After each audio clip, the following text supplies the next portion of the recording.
Well, it could well be the highest level meeting between the two countries in more than 50 years. President Obama coming face to face with Cuba's leader, Raul Castro, at a summit in Panama.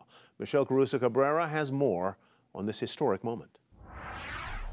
The president arrived in Panama last night, and we learned today that he spoke with Raul Castro over the phone on Wednesday, and that he and Castro are expected to see each other at the opening dinner, which begins tonight at 9 p.m. Tomorrow is the big event, though, when the two are expected to actually hold a discussion, though not an official meeting.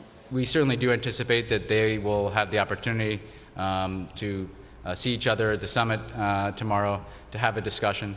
So we will keep you updated as to any interaction between the leaders. This wouldn't be the first time the two have met. They shook hands very briefly in December of 2013 when both were in South Africa for Nelson Mandela's funeral. President Obama's chief of staff said at the time that that meeting was not planned.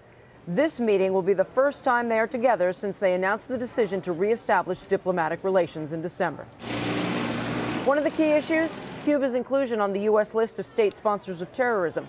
Removing Cuba, one of the changes that would pave the way for the reopening of embassies, which have been shut for 54 years.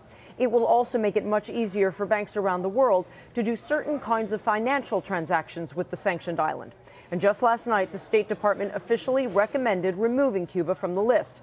It's been on that list since 1982, when it provided sanctuary to terrorists, including Colombian FARC rebels and members of ETA, which is a Basque separatist movement in Spain. Other countries still on the list: Iran, Sudan, and Syria. By the way, Raul Castro is the first Cuban leader to attend the Summit of the Americas because the U.S.